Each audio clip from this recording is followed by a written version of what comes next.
সম্মানিত দর্শক, আসসালামু আলাইকুম। আশা করি আল্লাহ তাআলার অশেষ রহমতে সকলেই খুব ভালো আছেন।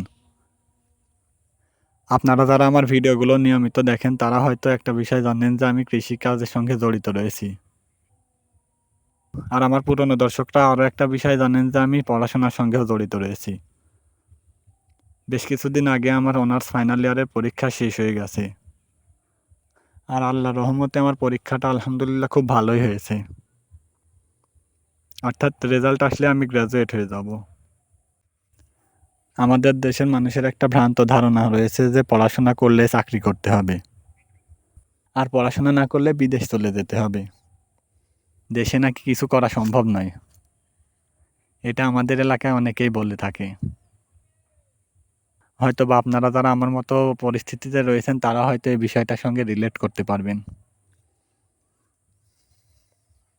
তো এখন আমি চাকরির বিষয়টাতে না গিয়ে বিদেশ সম্পর্কে একটু কথা বলি আপনাদেরকে। আমার এক পুরনো ভিডিওতে আমার এক শুভাকাঙ্ক্ষী প্রবাসী ভাই একটা কমেন্ট করেছিলেন। আর কমেন্টে তিনি লিখেছিলেন যে তিনি ইউকে থাকেন এবং বাংলাদেশে এসে ভবিষ্যতে তিনি ছাগল গরুর খামার করতে চান এবং কৃষি কাজ করতে চান।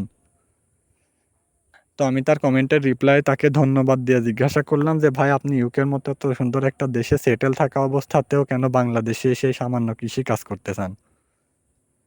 তিনি আমাকে কমেন্টের রিপ্লাইয়ে আবারও বললেন যে সেখানে তিনি নাকি অনেক বেশি বেতন পান, তবে সেখানে তার কোনো স্বাধীনতা নেই।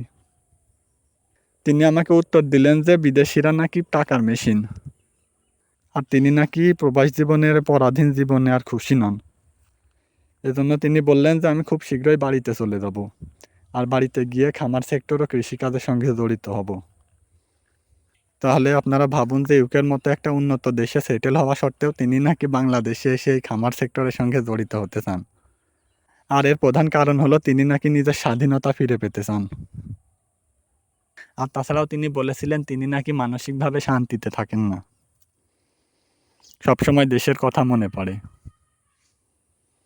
তাহলে ভাবুন, তাকে লক্ষ লক্ষ টাকা কিন্তু শান্তি দিতে পারছে না। তার শান্তির জন্য চায় নিজের স্বাধীনতা ও পরিবারের মানুষগুলোকে। তো আমি তাকে বললাম যে ভাই, আপনার জন্য শুভকামনা রইল আমার পক্ষ থেকে। আমার এই ভিডিওটা আমার সেই সাবস্ক্রাইবার ভাই দেখবে কিনা আমি বলতে পারছি না, তবে আমি আমার এই ভিডিওটিকে তার উদ্দেশ্যে উৎসর্গ করলাম। আর আমি তার উদ্দেশ্যে আরও একটা কথা বলতে চাই, আপনি যদি আমার এই ভিডিওটা দেখেন তাহলে প্লিজ একটা কমেন্ট করবেন, তাহলে আমি বুঝতে পারবো যে আপনি আমার ভিডিওটা দেখেছেন। তো যাই হোক, আপনাদেরকে আমি এ বিষয়ে কোনো মতামত দিতে চাই না, কিংবা দেওয়ার জন্য ভিডিও তৈরি করিনি। শুধুমাত্র আমার মনে হলো যে এই বিষয়টা একটু আপনাদের সঙ্গে শেয়ার করা উচিত, এজন্য এ বিষয়ে একটা ভিডিও তৈরি করে ফেললাম। আপনাদের কারোর মনে কোনো কষ্ট দিয়ে ভিডিও তৈরি করার কোনো ইন্টেনশন আমার ছিল না। তবুও যদি আমার কথায় কেউ মনে কষ্ট পেয়ে থাকেন, এজন্য আমি আন্তরিকভাবে দুঃখিত। এতক্ষণ আপনারা যারা আমার ভিডিওটি ধৈর্য সহকারে দেখলেন তাদেরকে জানাই অসংখ্য ধন্যবাদ। আর আপনাদের সকলকে আগামী ভিডিও দেখার আমন্ত্রণ জানিয়ে আজকের ভিডিওটিকে এখানেই শেষ করে দিলাম। সকলেই খুব ভালো থাকবেন, সুস্থ থাকবেন। আসসালামু আলাইকুম।